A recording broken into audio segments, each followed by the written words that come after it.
Now, welcome to another lightning response video, where this time I got a question from Zachary Fett who asked, "Hey Thor, I think I've come to the realization that casual fans are fans of the Skywalker saga and not necessarily Star Wars as a whole. All these Disney Plus shows and standalone movies aren't resonating with the casual fan because there are no Skywalkers. I think the best path forward for all fans is to recast the big three and make the Thrawn trilogy with heavy involvement from Timothy Zahn." Alright, so that is more or less what I was trying to say in my last video, but maybe not doing the greatest job ever. That most Star Wars fans are just fans of the movies and of the characters, and not really fans of Star Wars overall. They like the idea of being a fan, and they are one in their own way, sure, but they're just not that into it on the whole, and so when Star Wars strays away from the Skywalkers, or does something a little different, or that they feel isn't Star Wars enough, they're not going to necessarily care or watch it or read it or whatever just because it calls itself Star Wars. Especially when it's about a random character they've never heard of or brand new characters or anything that just isn't that familiar to them. And I mean, they may think they want tons of shows and movies and that they will get into them and watch them, and some of them do and have no doubt enjoyed at least some of the shows on Disney Plus and all that, don't get me wrong. But I honestly, again, I just don't think the average casual fan cares about Star Wars itself as much as they just love calling themselves a huge fan and going to the movies and buying some merchandise here and there and doing all that every decade or so when a new Skywalker trilogy comes out, or when they were coming out. Supposedly, we are done with them now. And I'm not saying the quality of the shows and movies doesn't matter. Certainly it does. I don't think I emphasized enough in my previous video covering this that yes, how good or bad it all is really, really matters, and certainly plays a huge, huge part in the overall success of the franchise. If the sequel trilogy had been phenomenal, if every Star Wars series on Disney Plus, or nearly every one of them, had been exceptional, many of those casual fans, they would keep watching because it's actually been really, really good. But again, they wouldn't necessarily just be watching because it's Star Wars, if that makes sense. They would be watching because it's good. It's sort of the opposite of why some hardcore fans will keep watching all the shows or consuming everything Star Wars, even though they haven't been really happy with the Disney era. They didn't really like the sequels, maybe, and feel like some of the shows, maybe many of the shows, haven't been all that great. But they stay on board simply because they're fans and they keep hoping for the best. And yes, if most of it had been good, a good number of casual fans likely would have converted to hardcore fans. There is a lot of gray area here when it comes to the fandom. Not everybody fits into one category or another. But anyway, as I've argued before, when it comes to something like The Mandalorian and the success it had, or had with the first two seasons in particular, I do think a lot of that was, yes, initially people just watching because it was Star Wars, and again, they kind of thought they wanted more and more Star Wars, and maybe they didn't actually. But I think it was simply because, as crazy as it sounds, but it was just because they liked the show. That's why they watched it. They liked Mando and Grogu. They liked their adventures, and they became fans of the show and of those characters. And part of the reason why many of them didn't like season 3 so much was because it didn't focus on the characters that they liked. They didn't care about the bigger story of the Mandalorians and everything that that third season got into. They didn't want to see a different character kind of come in and hijack the whole series. That, of course, being Bo-Katan, a character that I would argue many of the more hardcore fans do like from elsewhere. But those casuals who liked the show for what it was, go figure, they simply wanted more stories with Din and Grogu. They wanted more of the stuff they had enjoyed, not just more Star Wars in general. And I don't say this lightly, but I think you could even argue the biggest failure on Disney's part is somehow not realizing they had to actually make good Star Wars content. That the quality was the most important thing to focus on. That, as I tried to argue in that video the other day, and as the comment brought up, many Star Wars fans are just fans of the films, and you're gonna have to work real hard to change that. And so if you actually want them to follow the other stuff, it has to be more than just more Star Wars. It has to be really, really good shows and really, really good movies, all on their own. And even then, I think you reach a point where many, unless you really, really hook them and turn them into bigger or hardcore fans, whatever we want to call them, they just reach a point where they don't care that much because, and this is something else I've talked about a lot before, I know, but Star Wars can be very confusing unless you are a hardcore fan who does keep up with everything and pays a lot of attention and just knows what's going on. can tell the context just because of the characters or the situation or the setting or whatever it might be. I mean, for a moment here, try to put yourself in the shoes of someone with a very fundamental understanding of Star Wars, and then realize how much Star Wars has jumped around the timeline with the live action shows and movies here in the Disney era. You first had The Force Awakens, which is the sequel trilogy, which takes place 30 years after the original trilogy, and then you had Rogue One, which takes place before the first ever Star Wars movie, which is actually not the first in chronological order, those are the prequels. But you had a movie set right before that one that led into the first one, which was followed by the second movie in the sequel trilogy, The Last Jedi, which of course takes place after The Force Awakens, 30 years into the future. Then you jump back with Solo, which takes place right between the prequels and the OT. This is then followed by Mando Season 1. Finally, we get our first Disney Plus show, which is set 5 years after the original trilogy and 25 years before the sequels.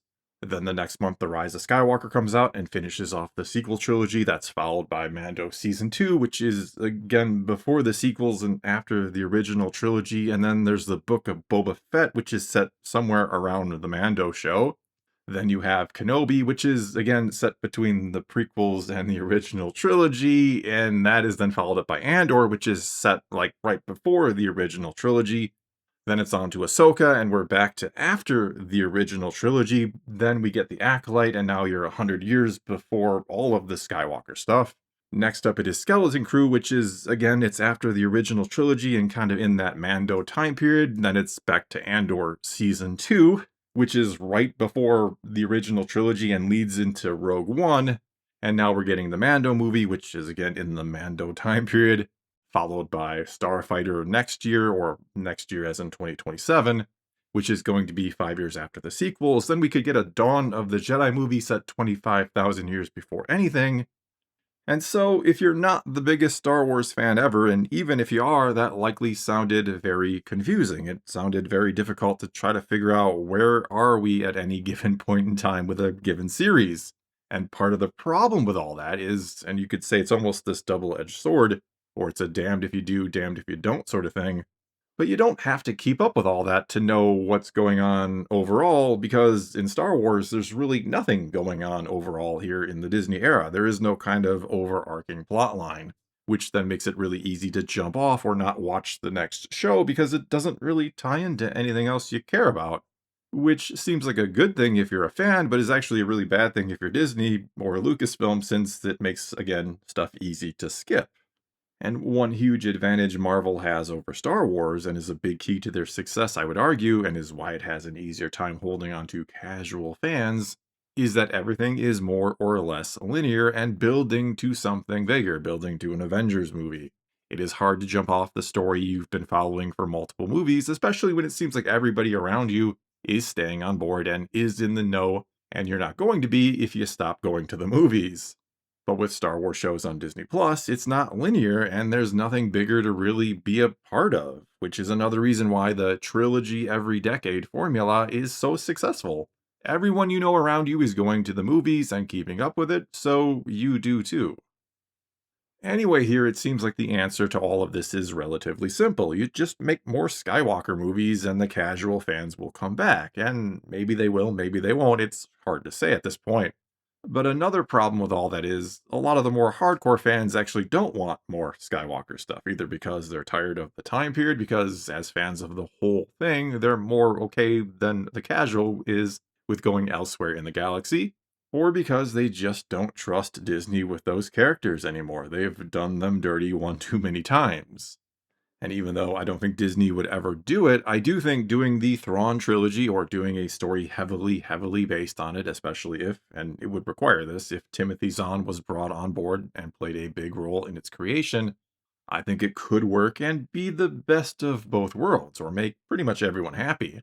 The casuals get another Skywalker trilogy, they get the characters in their prime, and they should be recast. Don't do anything stupid with AI, just recast all the characters you need to.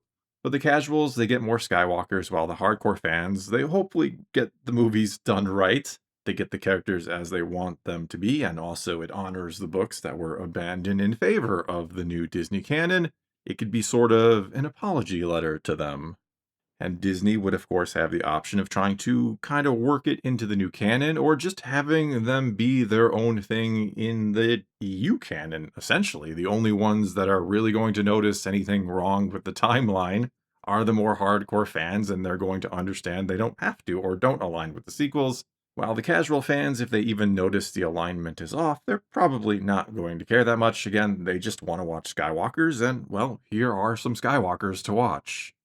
But like I said, unfortunately, I really don't see Disney doing that. I would love to be wrong, but I just don't see it. They seem to have plans to go post-sequel trilogy, and maybe, and this would be a smart thing to do, even if you hate the sequels, it would be a smart thing to try to be a little bit more linear and try to build the things now and then.